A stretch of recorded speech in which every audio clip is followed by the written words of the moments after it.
Hello, everyone, and welcome back to another episode of the That Was Stupid podcast. I'm your host, John Seidel, and I am so excited to have you here today because today we have a guest that I think a lot of people will resonate with. A lot of people will find his story fascinating. He is Logan Walter, and he is one of the top real estate agents in the entire state of Texas. And in fact, we're going to learn exactly what number he was. I actually think he might have been number one. And so we'll get clarification on that. But he wasn't always that. In fact, he was a musician. He led music at a church or traveled in a band for almost all of his life. And then one day decided, you know what? No, I'm going to become a top real estate agent. Now, of course, he didn't know he was going to be a top real estate agent. And that's why it is a That Was Stupid story, because he went from playing guitar his entire life to becoming a top real estate agent. And so anyone who loves business, entrepreneurship, music, real estate, you are going to identify with this podcast. Before we get into it, though, let me mention that today's episode is brought to you by the Veritas Creative.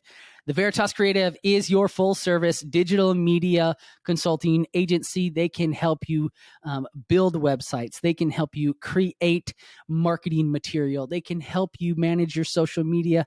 They can create marketing videos for you. Not only do they consult, but they also do it for you. So please give them a look at the VeritasCreative.com. That's the VeritasCreative.com. All right, so let's get into it. Logan Walter, man, this is going to be such a fun conversation, and this is probably the only person that rivals me for the best background in video podcasting.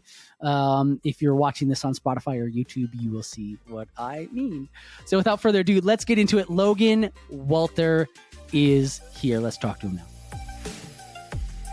Well, Logan, thank you so much for joining the That Was Stupid podcast. I'm smiling because we were laughing a little bit before we got going here, and we're going to talk about what we were laughing about. But man, thank you so much for coming on. Great to be here. Thanks for having me. So we will kind of get into the nitty gritty of your story and how you went from what you were doing to what you're doing now. But give us kind of that overview of what are you doing now? Yeah, I'm in real estate, and so I started on a real estate team, and now I'm a solo real estate agent. And so that's the long and short of it, real estate professional. Okay. And so you started out, though, I mean, your whole life was really music, and in fact, not just you, but your family, your dad. You can even point out that album in the background. This is my dad's 1973 debut, red pants and all. He's got like his big face here and then his full body here. That's how they did it in the early 70s. Full body, big face. That's so him. You grew up playing music. Your dad was playing music, right? I mean, and you're like a huge Steely Dan fan, if I remember. Yes, huge Steely Dan fan. And so what? Yeah, go ahead. Yeah, I've always been really drawn to music. I have the Abbey Road is also right here. I have all my guitars and keyboards here. And so my dad, who was a full-time musician on the road for 18 years, he told me, don't do as I do, major in business, get a good solid job. And so I showed him, I majored in philosophy and became a traveling musician and did that all the way into my mid-30s. So you were traveling, and you were writing music. You were, not just the country, but I think you were all over the world at certain points, or international at time. Sure. Mexico counts, right? Does Mexico count? Canada, Mexico. I think there was a trip to England in there somewhere. Yeah, right. Yeah. Yeah. And so you had your own band. It was called like the Logan Walter Band. Yeah, so I traveled full-time. We were on the road over 200 days a year. I started in college just leading for different events around Central Texas. And then by the time I was going to graduate from college, it was just enough for 5 guys to do it for a modest full-time living, to go and sell compact discs is what we called them. And, we would have to sell shirts and posters and all that kind of thing. And that was just enough for each of us to live in an apartment in Dallas and pay our taxes and things like that. And so that lasted all the way from 2003 to 2013 or so, 2012. And then I joined a staff at a church to do music at a church, and then continued traveling on the side. Moved up to Frisco in 2018 to join a church with my friend John Seidel here. And as John well knows, when the pandemic hit, it was a church that was not set up to get the message and the music and anything out to the people. And so John and I really teamed up, you and I teamed up, along with some other friends, to essentially we became, which is way outside of my wheelhouse, filmmakers each week to film something to get out to our church. And so I started to get this sense that this is why I am supposed to be here. This is why I moved up to Frisco, is to accomplish this task, to help this group of people get through a very difficult time. And then once we had gotten through that time, filmed all of those worship from home services and gotten a live stream set up to get the message and the music out to the people, I felt like that was the end of this season of life. And that was a season that started leading the music for my 7th grade Sunday school class in a portable in Mansfield, Texas, for my 7th grade Sunday school class in 1997, all the way to 2022. So it was a 25-year season. And I sensed it was time to do something different. It was the only thing I knew how to do. It was the only thing I'd ever done. I had done it professionally on the road. I had never been in the business world. I had never done anything different. And I was in my mid to late 30s, sensing that I was supposed to do something different. Did you think, I mean, before COVID, did you think, I mean, that's what you were going to do for the rest of your life? Like, you were going to lead music, you were going to travel, like that was going to be it? Yeah, I have friends who have traveled all the way into their 40s and 50s doing music. I sense that maybe that would not be my path, that I would be doing music, but I thought ministry, which was really at the heart of it, occupational ministry, would be my path for forever. I thought I would go from music minister to perhaps executive pastor, or maybe church planter. Maybe I'd be a teaching pastor. I just thought it was ministry all the way to the end. And so to get this sense that I was supposed to make a hard shift in my life was, yes, I would say post-pandemic, it was a very hard shift and surprising to everybody. Yeah, I mean, we'll get into this. I remember the call. I remember when you called me and told me, and I was like, wait, what? So when you said you started getting the itch that it was going to be different, when did you start realizing that scratching that itch looked like real estate? So as we got out of lockdown and we instituted the live stream, it felt like I was supposed to be researching on my own before setting off any alarm bells for people in the community. I didn't want to cause a disruption unless I needed to, unless I felt like I was really supposed to. And so when I looked back on my traveling time in music, what that was meeting new people, going and doing a good job for them at their church or at their event, for their conference, whatever the case may be. And then they would hand me a check and we would replace the tires on the band van, or we would pay ourselves enough to pay for our rent. We chose what to do with that honorarium. And then we needed a little more than that to survive. So we needed to sell albums. And I realized what I was doing was building a repeat and referral network.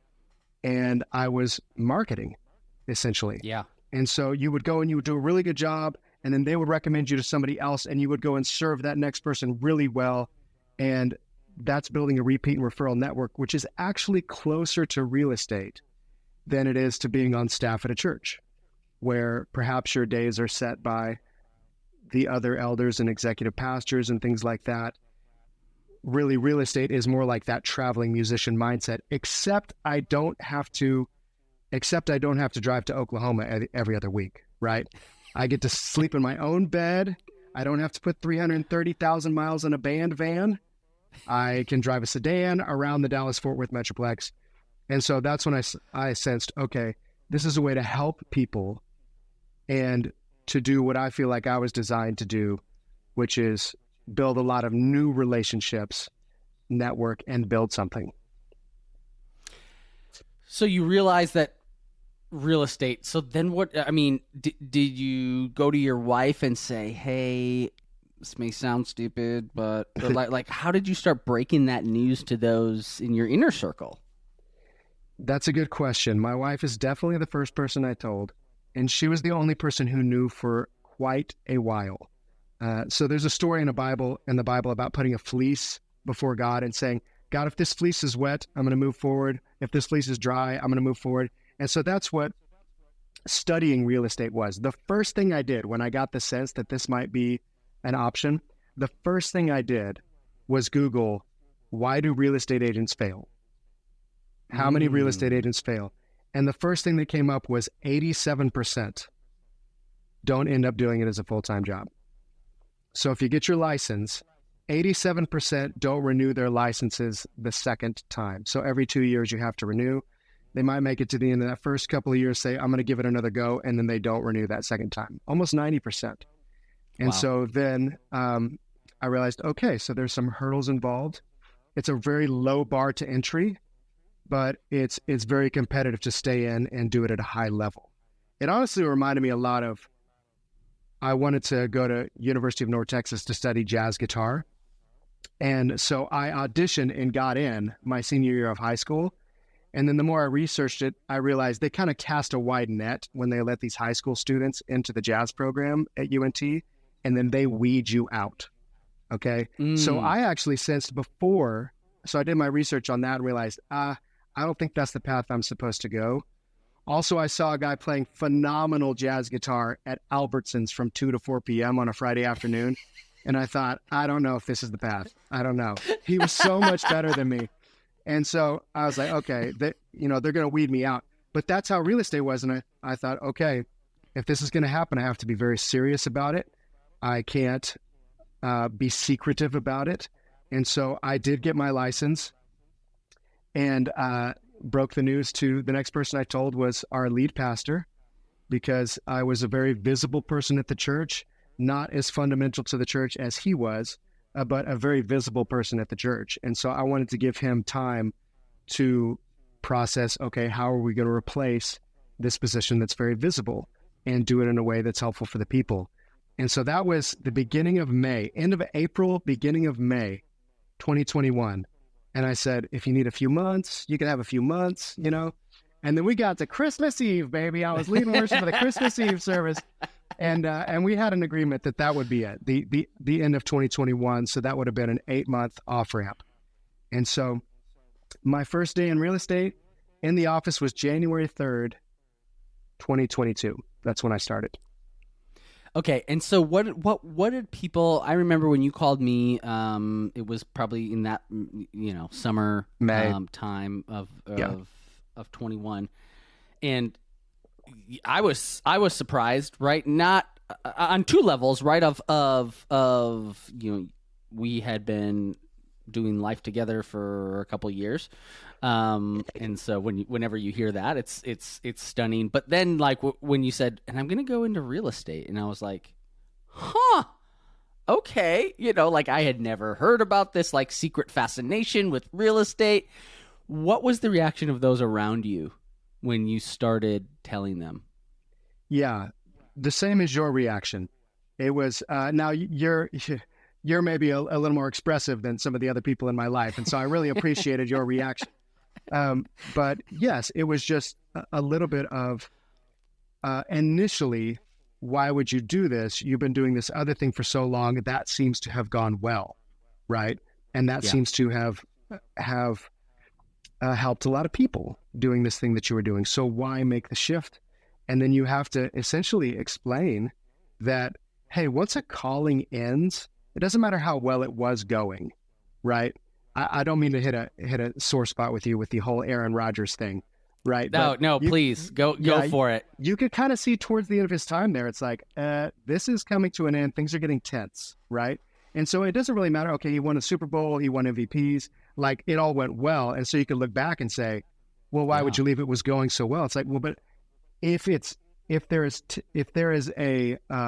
is over, then if you were to try and stay and force it forward, it would get more and more awkward, right? For Aaron Rodgers in Green Bay. Do you think so? Yeah, Yeah. I think that's an incredible analogy. Well, Um, so people didn't get to see that though. I didn't go on a darkness retreat or anything, and I tried to leave before that tension would have happened, because it would have. The calling was coming to an end. And so basically, I think what was confusing for people is they didn't see all the tension. They didn't see, I'm going on a darkness retreat, right. They saw me kind of before that. I caught it before that, but it was going to happen. And so I had to explain that to people. This is where I'm at. This is what it would have looked like for me to move forward, strumming an acoustic guitar into my 40s and 50s. It would not have been as good as you think, right? And so I'm kind of catching that before it happens. And really, the reason I'm getting into real estate is not necessarily because I am Brett Seidel, right? I'm not, right? In fact, I need Brett Seidels in my life.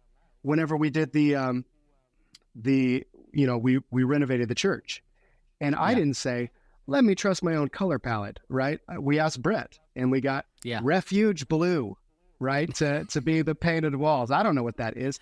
So I didn't get into real estate because I wanted to tell people, you need to paint this wall refuge blue. I got into real estate because I care about people, right? And I know that's why Brett is in interior design as well. But for me, it's more about the people and helping people figure out the right situation for their family. And so in ministry, that is also a task to help people.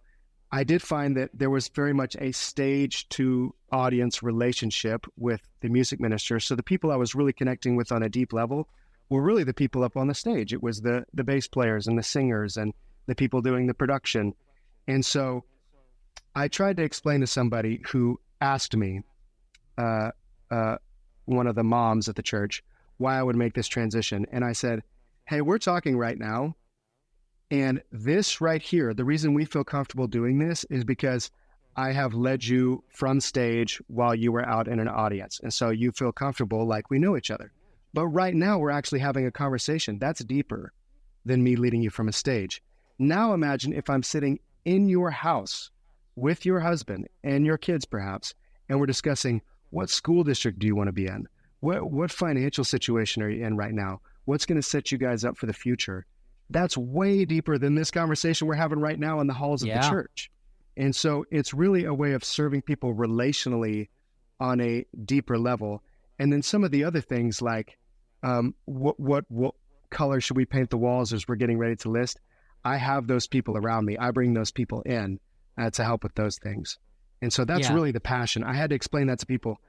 It is a natural transition in the sense that ministry is helping people, and now I feel called to help people just in a different way. Man, I'm so glad we're having this conversation because I think that is so interesting. And that, I mean, it's one of the reasons I love having this podcast is to get that perspective on something that on the surface you would think are very diametrically opposed paths in life, right? And yet what you're explaining is no, actually it is very similar. You're using some of the same skills. And so I love hearing that. So now, by the way, okay, so what did your dad say? Was he pretty happy? It's interesting. He had come a ways since I was in high school and he was saying major in business. He had seen God essentially bless the path that he had been on, but he also made a jump in his career.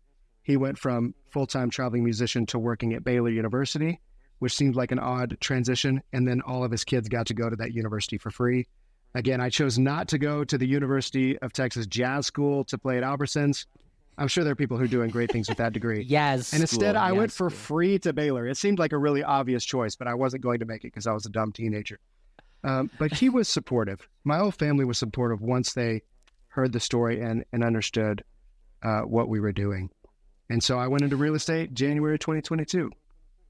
And what was that like? I mean, you said you had done some of the research, right? I think that's actually a really smart thing that I want to highlight here is like anyone considering making a change, not Googling how to be successful, but the first Googling how do jazz musicians fail? You know what I mean? Like maybe there's a real estate agent out there who now wants to be a jazz musician, Logan, right? Yeah. You're like, Google why jazz musicians fail and end up at Albertsons, right? But I love that. So when you started, was it like, hey, all right, you said, hey, I'm a real estate agent now, and you just started selling houses every day, right? I mean, that was that easy, I'm sure. Yeah. When I got in, the prevailing wisdom seemed to be niche down. Find something that you're good at, find one or two things. The problem with that is that 2022 was such a volatile year in the market that if I would have said open houses is my thing, right? Then the beginning of the year when the market was really hot, there weren't very many listings, lots of buyers out there, open houses would have gone really great. Okay. The second half of the year, I held open houses where literally nobody came. That's how volatile the market was. First half of the year, I held open houses where 100 people came through the open house. Wow. And then I held 2 different open houses where 0 people came. Okay, so niching down and just getting good at one thing was not going to work last year.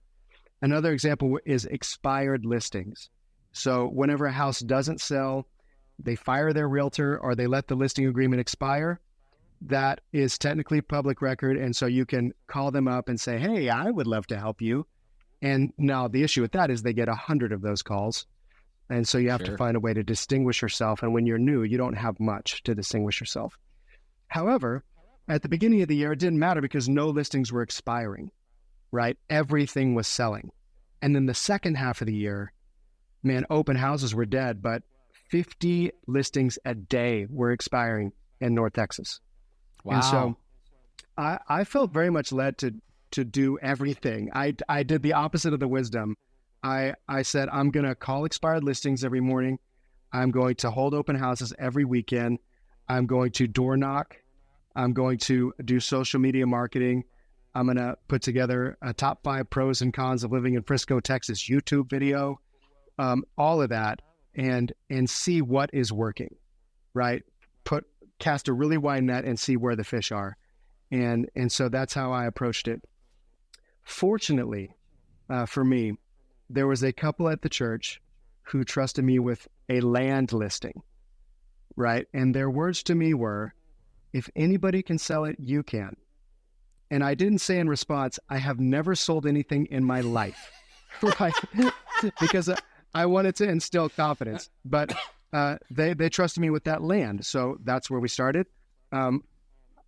I joined a team. So I joined the top Keller Williams team in the country. Keller Williams is the top brokerage. It was very systematic. This is the top brokerage. This is the top team. They're local. They have a podcast I've listened to that I trust. And so I'm going to join that team. And if anything, I can at least tell people, hey, I'm at the number 1 brokerage. I'm on the number 1 team. And so by the grace of God, that land got under contract my first month in the business. And then my brother needed to sell his house. And when he hired me as a realtor, my mom was shocked. That's probably exaggerating, but I called her. I talked with her about it. I was like, yeah, we're listing this house. She's like, you're his realtor? Like, she was surprised by it. I'm like, Mom, we cannot be surprised when people hire me. So that was my second closing, essentially. And then there was a couple from the church, David and Ashley Hem, who we got into a house in Paloma Creek. And then it kind of took off from there. So it was like one closing here, one closing there, one closing my 3rd month in real estate, one closing my 4th month in real estate. And then in May, I had 4 closings. And that was, and then in June, I had 6 closings. And so I got to the point where June of 2022, so 6 months in, I had made it to number 1 on that team nationally. And so that was kind of a turning point of saying, okay, I need to figure out what this looks like long term, because it seems like you talk about laying the fleece before God to say, is this going to be wet? It's like the fleece is wet, right? The fleece has dew on it. And so that was kind of the first big marker in my life was seeing myself on the top of that chart for a month in June of last year. So just to recap, you went from traveling musician. You're at a church. You're going through COVID. You become essentially a filmmaker. You give it all up. You are taking in essence, you were kind of taking like night classes, to get your realtor license. Yeah, I was getting up at 5 o'clock in the morning. All online. I would do it at night. Yeah. And so then you take the jump. You have your That Was Stupid moment, and then you become the number one seller on the number one team in the country for the number one brokerage. Is that right? I mean, yeah, it sounds ridiculous, but yeah. That's what I love. That's why I love this podcast, right? Like, man, that's awesome. And so what did you like? Was that a pinch me moment? Yeah, and I talk with my team leaders about it, and I think one of the keys was not being secret in my transition, right? I wasn't transitioning to real estate in January of 2022 and thinking, well, I'm not going to tell anybody about this just in case I fail. It won't be as embarrassing, right? I told everybody, sent out the Christmas cards, did the social media blasts, filmed the YouTube videos. I was like, I'm out here. I'm doing open houses. I'm doing the thing. I hadn't sold anything, right? But I think just, going to lunch with people, hearing where they're at and their story. And it was pointed out to me that my friend Kevin Parrish, I had coffee with him last June or July of 2022. And at that point, we hadn't told the whole church yet. So I think we had told the staff, but I just decided, you know what? I'm having coffee with Kevin. I'm going to talk with him about it. And then less than a year later, he called me and he said, very quickly, he said, we have our eye on this house. It was $1 million house in Frisco. He's like, we want to buy this house. We want to sell our house. And so if I had kind of just retreated and said, you know what, I'm going to see how this goes before I really blast it out to the world. I'm going to hide it under a bushel, right? I'm not going to tell the world what I'm doing. I don't think it would have gone nearly as well. And so it was really putting my neck out on the line. And before I had had any success, any closings, to just very confidently tell people, I feel like this is what I'm supposed to do, and here's why, and here's how I want to help people. And then I saw that rewarded in the first 6 months of my career. Was there ever a moment of doubt where you're like, I don't know, was this the right move? You talked about some of those early closings, but was there ever a moment where you're like, did I make the right decision? So I'll leave names out of it, but I went on a listing appointment, and I hope nobody can do any deductive reasoning here, but I went on a listing appointment in March. So I had that land listing, which was like, great. And then I had my brother's listing, and then there was a long drought where I didn't even have a listing appointment, right? And it kind of felt like, he had the land, and then he had his brother's house, which some people didn't even know that was my brother's house. And so they were like, this guy has listings. And then it was like nothing for 3 months, no listings. Wow. And so then I went on a listing appointment, and I had really done my research. And these people, one of them was my daughter's Sunday school teacher. So I thought, this is a lock. And so I go to the house, and I spend 2.5 hours at the house, going through the house with them, analyzing everything, presenting all of my information, right? And they say, we're so grateful for this. We're going to interview one more person, but really more as a formality. We're so excited about, you're on the number one team, and we trust you as a person. And so I left that. I went to like a team event. I was feeling so high. And then I got a call that they decided not to hire me. And so there I was. I hadn't had a listing in months. And my daughter's Sunday school teacher is giving me the old rejection notice. And I thought, giving you the Dear John. Yeah, I was like, this is gonna be tough. That was a moment where I thought, okay, I had the land listing and I had my brother's listing, and it felt like things were going well. And then I started to sense like things might not go as well as I thought. And so thankfully things started to turn around about a month later.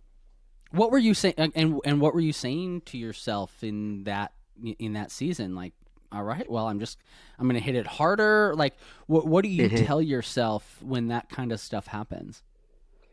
Just that I needed to trust the activities I was doing. I was getting up, I was making my calls, I was doing open houses, I was making all my social media posts.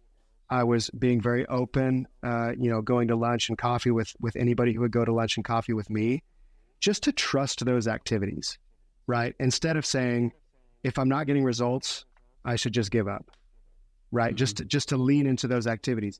And if you don't have a listing, guess what you have? You have more time to do the activities. And so in a sense, yes, I did lean in harder because instead of having listings, I had time.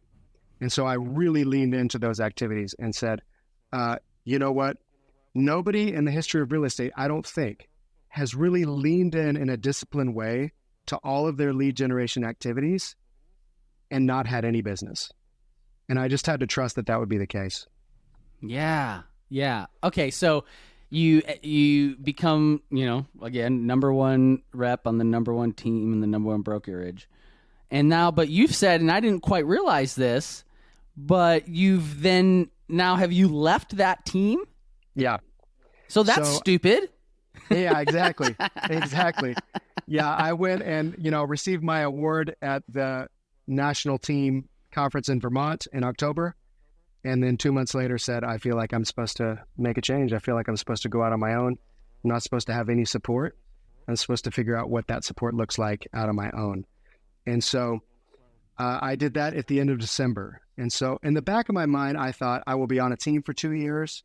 I will be on my own for 2 years, and then I'll spend 2 years building my own team. But what ended up happening was 2022 ended up being 2 years in one.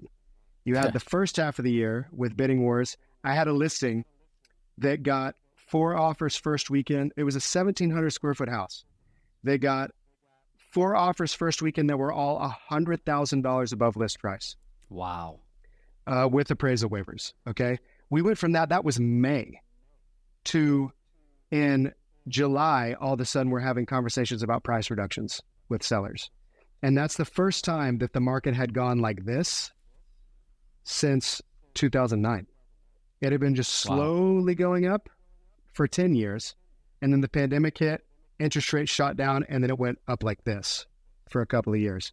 And so a lot of the people on my team, and this affected every business, right? If you were in a business and you saw the interest rates go down, you saw this happen, and then you saw this happen when they raised the interest rates last year in May. And so what I realized was I was on a team on which there was a couple of people who had been in for 20 plus years, but for the most part, even the team leaders and the directors of sales, that was just the title, they had gotten in around 2012. And so they'd only realized this increase. And so halfway through 2022, we looked around at each other like we're all in this same boat together, right? You can't necessarily look at somebody who's been in since 2012 and ask them, what happens when the market shoots down 15% in 5 months? How does that change how you talk with people? How does that change your listing appointments? How does that change your buyer appointments? And so fortunately, I was in a mode where I had just been learning everything new for the first time anyway, right? And so when the market shift happened, I was still in this mode of I'm learning new things every day. I'm adapting every day. I am totally comfortable with very drastic adaptations and changes. And so when that happened, I just immediately switched to, here's how to talk with sellers now. Here's how to talk with buyers now. Here's how to get homes under contract below list price, get all the concessions you can, no appraisal waiver, just immediately made all those changes. And then I kind of looked around and realized the split that I'm paying out to the team didn't make a lot of sense anymore, given that we were all in the same boat together, including the team leaders, it felt like to me. And so since it was 2 years in one, I kind of felt like I got my 2 years in. I went solo at the end of December. And the first thing that happened was I got a call from a listing, somebody who wanted me to list their house. It was literally 3 days after I'd left the team. And they said, we want to put a stick in the yard right now. And I said, oh, you don't want to do that. I had no signs. Like I had nothing to provide to them, you know. Fortunately, they were calling me on December 23rd. And so it really is true. They did not want to put a stick in that. It wouldn't have benefited them to go on the market December 24th, right? Right. And so I was like, oh, you don't want to do that. You want to wait a couple of weeks, you know? And so then I paid money to rush my signs, and I rushed everything and put a stick in the yard first week of January for my first solo listing. You're like, I went to Walmart and I got a Sharpie and I got some poster board, and I'm like, this is just LoganWalter.com. Yeah. Yeah. That is so great. So what did your team think when you were like, hey, I appreciate it, but I'm out? Yeah, they were really gracious in offering me some incentive to stay, which makes sense. I think most businesses would do that if there is an employee or a team member who has had some success and it's been a benefit to the company. They're probably going to do some things to try to get you to stay. And so that was actually a 2-week process of hearing that out and then explaining to them why this is actually what makes more sense for me and my family. It was a pretty good chunk that I was paying out to the team, and it just made sense for me to use that money to serve my clients better. I can contract, better photography and better marketing and better online marketing, search engine optimization. I realized I'd rather use that money doing that to serve my clients better than sending it to Vermont, to the headquarters of a team. And so that's what's happened. So I like to ask this question of everyone. What do you feel like is the lesson or the lessons of your that was stupid moment or moments, right? That transition. What do you feel like are the lessons there? I think that you have to, if you're getting that sense that it's no longer time to be with the Green Bay Packers, that the Green Bay Packers would be served better if you were not acting the way you're acting. And if it's time to go to the New York Jets, you have to trust that and do that as best as you can and have the conversations with people. There are people who had really poured into me in my time in ministry. And so one of my lessons is don't burn bridges, right? Just because it made sense for me and my family to go from ministry to real estate, and just because it made sense for me and my family to go from a real estate team to being solo, doesn't mean it's okay to leave a wake of relationships behind you, right? And so it was very difficult to tell the lead pastor, I feel led right now to transition into real estate, and then to not be able to do that for 8 months. That's what happened, right? And so that is what it took for not just me and my family to be set up well, but for the people who had really blessed us in this previous stage to be set up well, And so that's one of the lessons I've learned is don't burn bridges, maintain the relationships as you make this is stupid moment, and try to explain to people as best as you can, even if they don't understand, why it's not as stupid as they might think, right? And sometimes you just have to accept that they think it is stupid, and then, try as best as you can to show them that there is wisdom in the stupidity. Yeah. Yeah. So do you still play music from time to time? Rarely. So, Michael Bleeker. He's a mutual friend of ours, was a worship leader at the Village Church in Flower Mound. Now he's at Citizens Church in Plano. He actually went back to the Village Church of Flower Mound this past weekend to lead for the pastor there, his 20-year anniversary. Yeah. And so there was a gap at Michael Bleeker's church, and I went and filled in there. My goal is like 4 times per year. There was a time in my life when I was leading worship. I mean, there were seasons where for the summers, I would lead at a church that had 4 services on a Sunday, and then I would go lead at a week-long event that had 9 services. And so 13 services in a single week, right? And now my goal is 4 services in a year.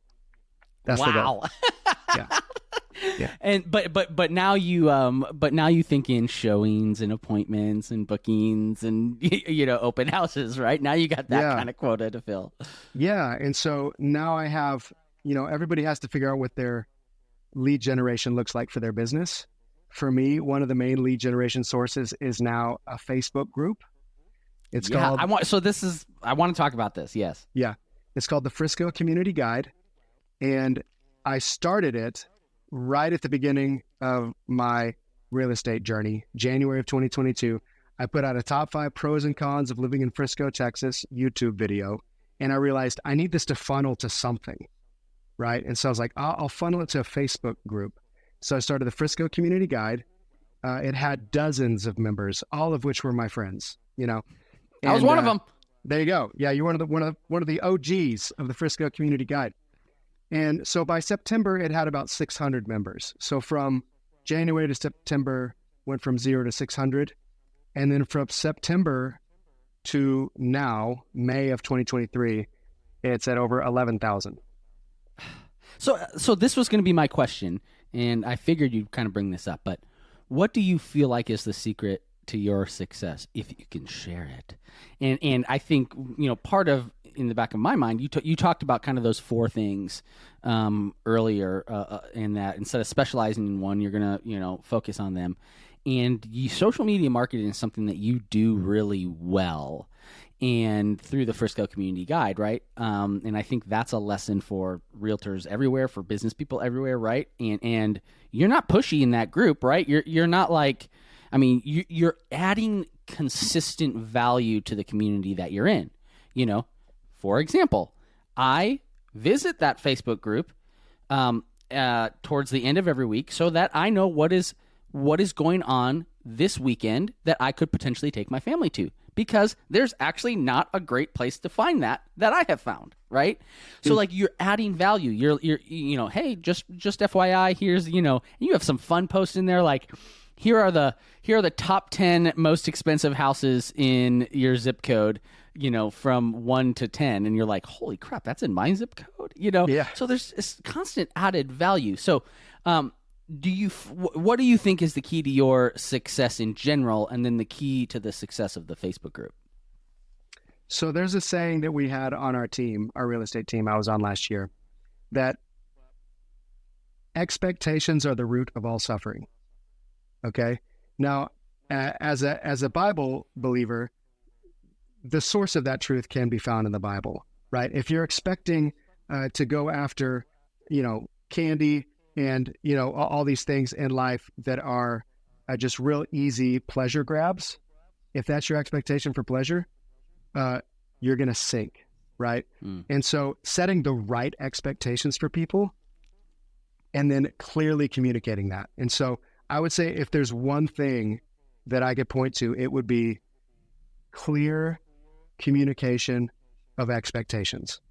And so one of the ways I do that is through video, right? So I do a market update video every month to keep people updated. Actually, it'll post on the Frisco Community Guide today at 12:30 p.m.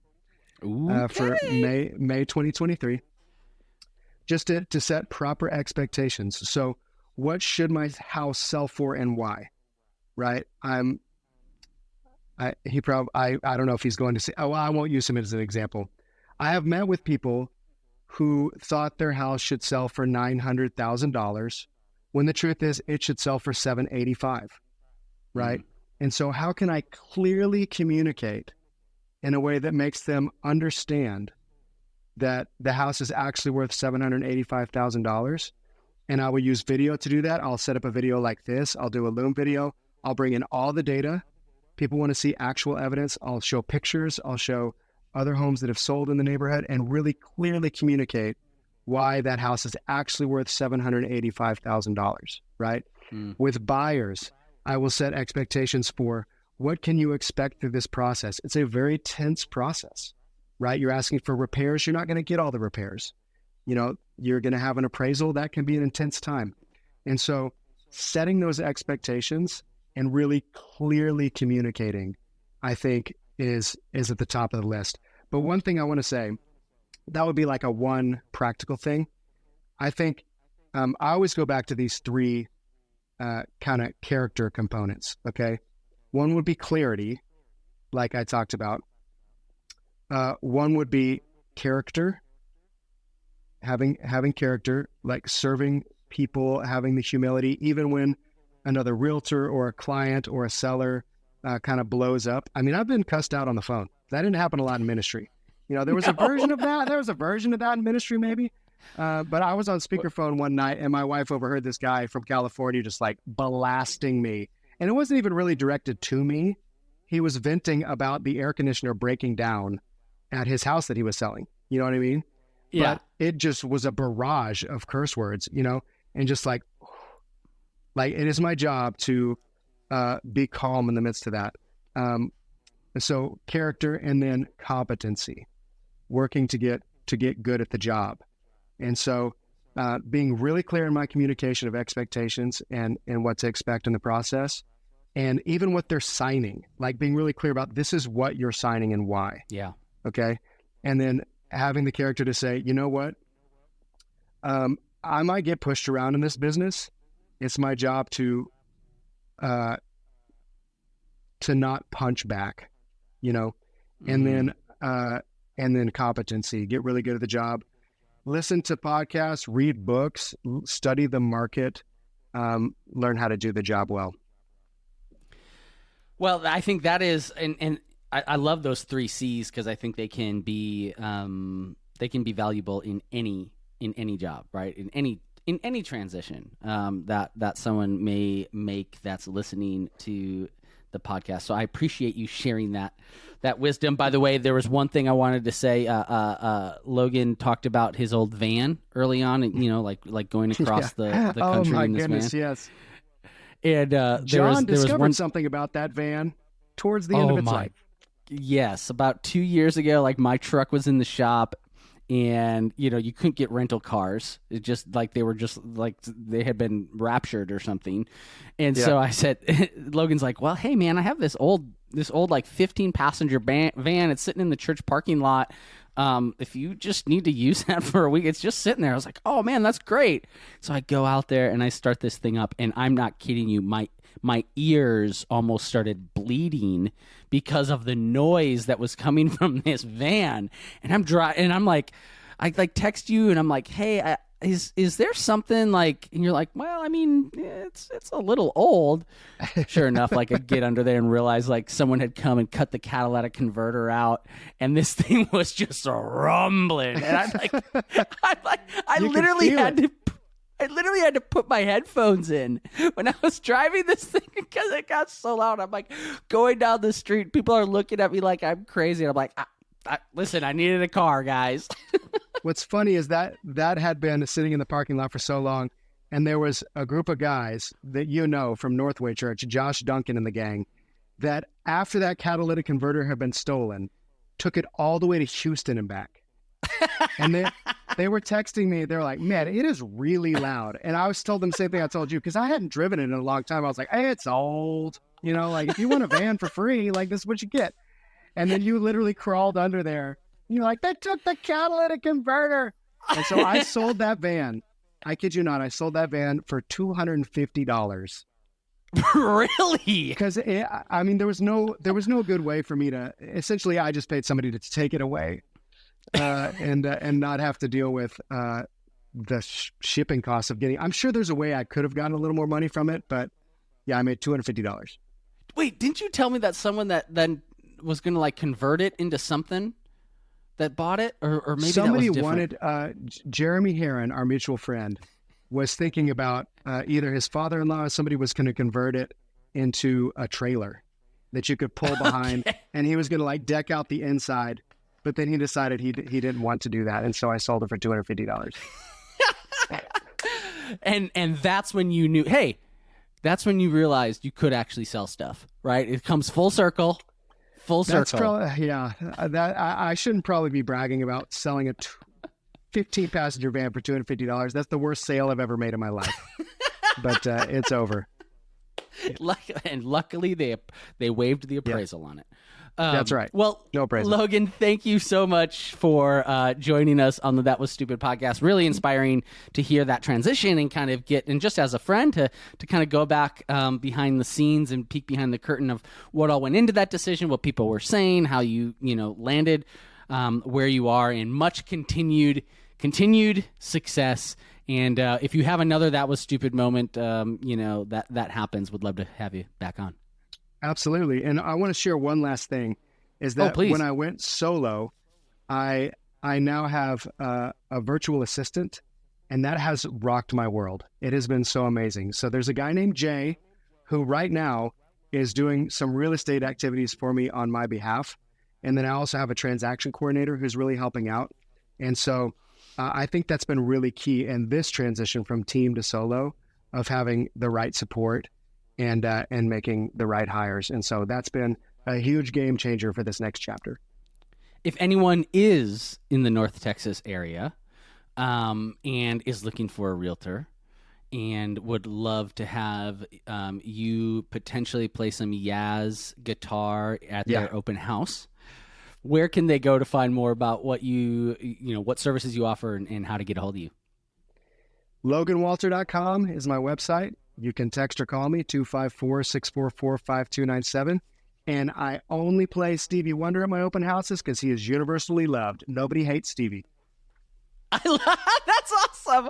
I love that. And you are the first person to give out your digits. That's one thing I've noticed about realtors, right? Like, they're the least concerned, I feel like, about privacy, right? They're like, yeah, you want my number? Great. Can't be concerned. Here's my social. Yeah. Yeah, I mean, I am on social, like at Logan Walter on Instagram and all that. But yeah, just shoot me a call or a text, or hit me up on the website. Awesome. Thanks again, Logan. Really appreciate it. Thanks, John. Oh, that was such a blast talking to Logan. I mean, we talked about Steely Dan. We talked about his dad's 70s album cover. And there was really kind of two That Was Stupid moments, right? There was the one where he decided to leave the music business and become a real estate agent. And then there was the one where he was on this team, he was crushing it and said, you know what, I'm going to bet on myself. I'm going to take a chance on myself and go out on my own and really kind of do that solopreneur thing, right? And I think there's a lot of those people out there. And so I hope you gained encouragement from his story, and know that as crazy as something may sound, and again, that's the message of this podcast, just because something sounds crazy doesn't mean that you should not go for it. And so hopefully this encourages you to take chances, to completely change career fields if you have that burning inside of you, and be like Logan. Hey, we will be back next week for another episode of That Was Stupid. If you have questions, comments, suggestions for guests, please email us, guest@thatwasstupid.show, guest@thatwasstupid.show. We'll see you back here very soon.